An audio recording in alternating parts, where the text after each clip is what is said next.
બનાસકાંઠા જિલ્લાના Deodar railway overbridge પર loading રિક્ષાને દૂધના ટેન્કરથી ટક્કરથી ગમખ્વાર અકસ્માત સર્જાયો હતો। લોડિંગ રિક્ષામાં સવાર 7 લોકોને ઈજાઓ પહોંચી હતી, જ્યારે 3 લોકોને ગંભીર ઈજાઓ પહોંચતા તાત્કાલિક સારવાર અર્થે ખાનગી હોસ્પિટલ ખાતે ખસેડવામાં આવ્યા હતા, જ્યારે 4 વ્યક્તિઓને સામાન્ય ઈજાઓ પહોંચતા 108 દ્વારા રેફરલ હોસ્પિટલ ખાતે સારવાર અર્થે ખસેડવામાં આવ્યા હતા।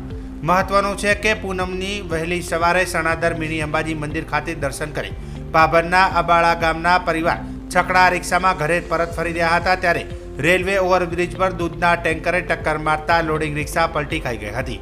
રિક્ષામાં સવાર 7થી વધુ લોકો ઈજા પહોંચી ઘટના સ્થળે લોકોએ ઈજાગ્રસ્તોને હોસ્પિટલ ખાતે સારવાર અર્થે ખસેડવામાં આવ્યા હતા।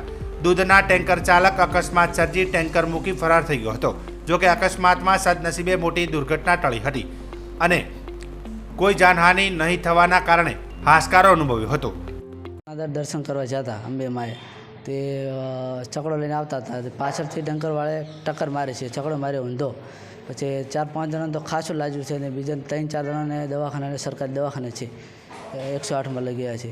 પછી ડ્રાઈવર ભાગી ગયો છે કોને, અને પોલીસને વિનંતી છે કે મારી વિનંતી છે કે ડ્રાઈવર અને કાર્યવાહી કરવાની વિનંતી છે અમારી। રિક્ષા શાંતિથી લઈને આવતા હતા, આગળ એક ઓરત આવી એટલે આ ભાઈએ થોડીક ધીમી પાડી તો રિક્ષાવાળા આગળ પાછળ ટ્રકવાળો રહ્યો ને એને દોયો નહીં, ડાયરેક્ટ પાછળ જીધી પડી। અમે કહ્યું કે ભાઈ આગળ માણસ છે તો ધીમો પડ ભાઈ ધીમો ના પડ્યો, સીધી આઈ ચડે જીધી પડી, અમને બધાને આગળથી ઉલાડ્યો, બારી ના જ્યાં અમે રિક્ષામાં રહ્યા, ભાઈએ કંટ્રોલ કરી રિક્ષા ખૂબ બરેક મારી, રિક્ષાવાળાના ભાઈના વાંક હતા નહીં। અમે કારણ રિક્ષાવાળા આગળ ઓરત આવી રીતે એને બાઈડીને બતાવવાનું કર્યું અને ચેડેથી ટ્રકવાળાને અમે કહ્યું કે ભાઈ ધ્યામો રે તો એને થોડીક સાઈડ આલી અને પછી એને આખું ટ્રક અમે નમાડ્યું।